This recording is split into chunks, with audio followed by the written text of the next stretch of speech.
All right, so look, you ever try to wake up your friends, your family, your loved ones, and no matter what you say, no matter how hard you try, they just can't seem to wake up. They just can't seem to break free. And I'm talking about the closest people to us. Our children who may not have reached that level of understanding yet. Our parents or elders who have been conditioned by decades of this illusion. Our partners or spouses who we love but just can't seem to reach. No matter how clear we explain it, they're still asleep. They're still plugged into the matrix, still living behind the veil that keeps them from seeing the truth. That this world isn't physical first, it's mental. That the very foundation of matter, the physical world that we call real, is consciousness. But understand, they're not bad for being asleep. They're not less evolved, less spiritual, or less intelligent. Every single one of us had to wake up from that dream. We know what it feels like to believe that this system is solid, to trust what the five senses tell us, to think that the world is just as it appears to be. So when we see them trapped in illusion, we're really looking at a reflection of where we used to be.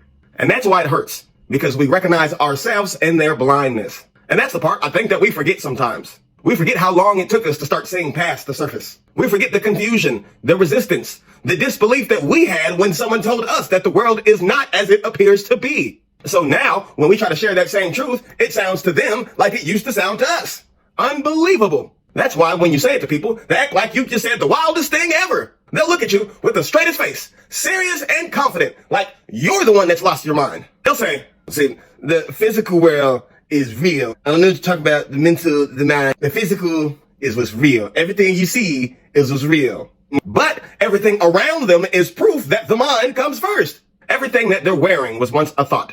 The phone in their hand, the car that they're driving, the house that they live in, all came from someone's imagination before it became physical. Even the city they live in, the streets they walk on, the language that they speak, all of it started as vibration, as imagination, as consciousness taking shape. Yet, people still think the most rational, logical, sane, intelligent thing you can do is believe what you see, what you hear, and what you touch. They don't realize how deceptive the five senses can be. How easily the eyes and ears can lie when you don't understand what they're actually doing. The information they give you is just a small fragment of the picture. The brain filters out most of reality just to keep you from being overwhelmed. So when you build your entire worldview on what the five senses tell you, you're living inside a sliver of truth, mistaking limitation for logic and illusion for intelligence. Because the senses don't show you the truth. They show you the translation. They show you the effect, not the cause. The shadow, not the source. The projection, not the projector. That's what it means to be stuck in the matrix. It's not about computers and cables. It's about consciousness being trapped in its own reflection. The veil isn't outside of you. It's inside the mind. The system isn't just something that they built. It's something that we keep alive every time we mistake the shadow for the source. And that's why the world looks the way that it does. Most people are chasing reflections, money, validation, titles, power, all of it born from illusion. They built their peace on things that were never stable to begin with. So when those things collapse, they collapse with them. But those of us who've done the inner work, who've studied, who've meditated, who've remembered, we understand that what's collapsing right now isn't the planet. It's the projection. It's the veil. The illusion of stability that kept people comfortable is dissolving. The jobs, the economy, the systems, all of it is shaking because the vibration that built it no longer matches where human consciousness is going. So the ones who built their faith on the surface world are crashing out. They're panicking because their God, the system, is dying, and it hurts to watch. And you can see the answer so clearly. All they have to do is shift their perception. All they have to do is realize they are not victims of a collapsing world. They're co-creators in a transforming one. But they can't. Not yet. Their mind is still trapped in the illusion, convinced that the material world is the master when it's really just the illusion. And that's why this conversation matters. Because as everything intensifies, those of us who knows what's going on feel the urge to help, to protect, to guide. But here's the paradox.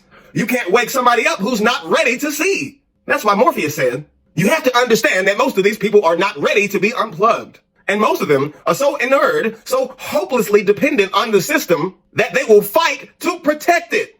He wasn't talking about computers. He was talking about consciousness. When the ego feels threatened, it defends the illusion that gave it identity. And that's what we're watching now. Mass identity collapse. People are losing the false selves that they built to survive. And they don't know who they are without them. And that's why empathy becomes a spiritual responsibility, because awakening without compassion isn't mastery, it's arrogance. We've all been blind before. So instead of looking down on those who are still asleep, we remember they're not behind. They're just earlier in the process. You can't argue darkness into light. You have to become light and hold it.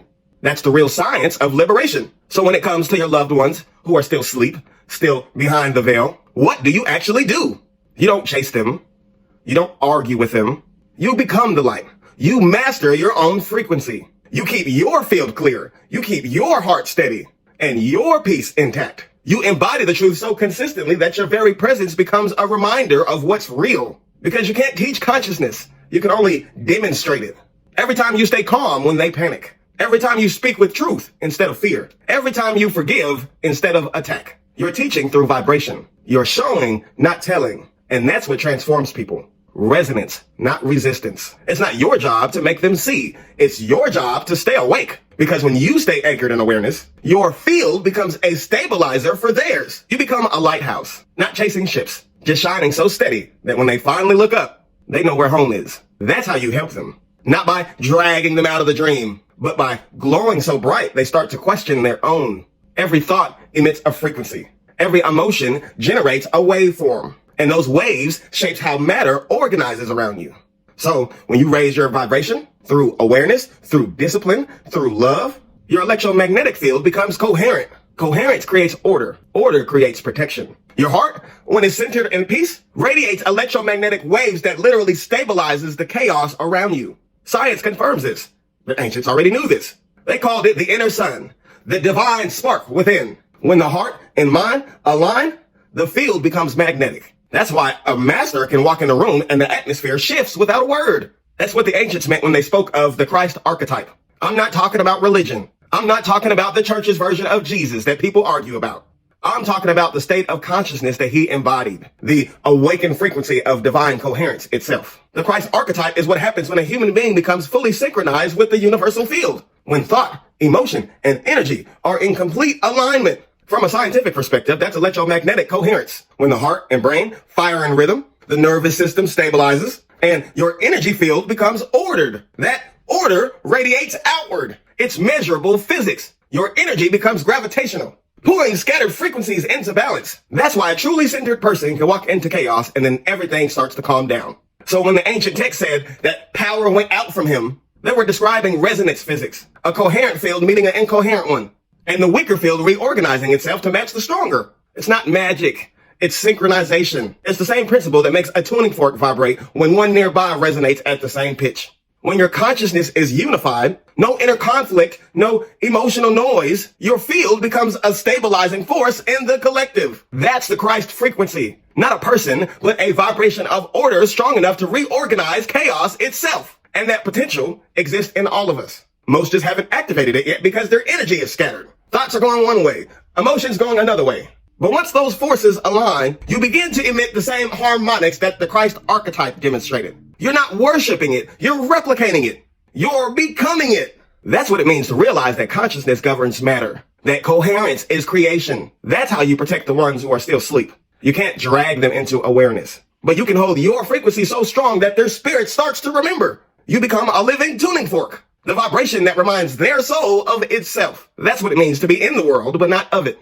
You're here, but you're not bound by the illusion. You feel the collapse, but you don't collapse with it. Because you understand that what's dying is the shadow, not the source. So instead of fighting and arguing with people who can't see, you anchor in the field. Instead of arguing, you emanate truth. Instead of forcing, you flow. That's how we shield those that we love. Through vibration, not control. Because the awakened heart becomes a force field of peace. Ancient Africans understood this long before modern science. They taught that the body carried 7 centers of light, 7 inner suns that mirror the colors of the rainbow and the harmony of sound. Today, most people know these as the chakras, but that's just a modern word for an ancient universal system. Every culture had its own way of describing the same truth. The Egyptians spoke of the 7 souls of the light. The Hindus called them chakras. The Taoists spoke of energy gates. Even the prophets described 7 seals of consciousness. Different language, same mechanics. And when those centers align, energy can move freely through the system. The body becomes a perfect circuit, and you turn into a walking sun, radiating divine order through your heart.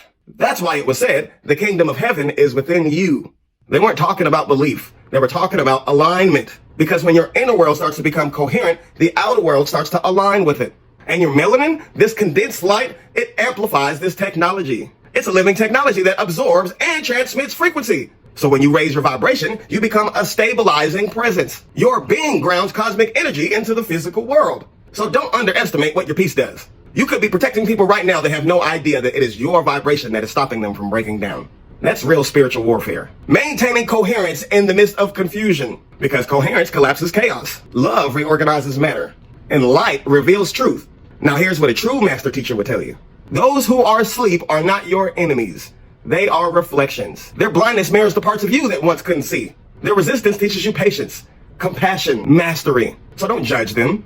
You don't pity them. You love them with divine neutrality, compassion without control. Because every soul wakes up on its own schedule. You can't rush their winter just because you found your spring. And that's why the master walks the middle path between empathy and detachment, between human and divine. Too much empathy drains your light. Too much detachment hardens your heart. So you love deeply, but you stay sovereign. We are shifting from the age of belief into the age of knowing. That's why the Christ frequency is rising again. Not as one man, but as millions of awakened minds realizing that we are the body of Christ. The second coming isn't someone descending from the sky. It's divine consciousness resurrecting in humanity. So when you feel alone, just remember, you're early. You're part of a wave rippling through the collective. Every time you hold your peace, forgive, or stay grounded in chaos, you're sending light through the grid. You're showing others what's possible. That's the real ministry. That's the hidden work of the awakened. To stabilize worlds, not convert them. You don't save people, you entrain them. You don't fight darkness, you outshine it. You don't escape the matrix, you transcend it until it collapses under your coherence. Because illusion can't survive in the presence of truth. Fear can't breathe in the frequency of love. And ignorance dissolves when light holds steady. So keep rising, keep radiating, keep walking like your very presence is a prayer. You are the dreamer waking inside the dream. And every time you remember that, the dream itself changes. Because the more you awaken, the more your light reminds others they can too. That's the way of the master. That's the path of the Christos. That's the real science of salvation, vibration, coherence, and divine remembrance.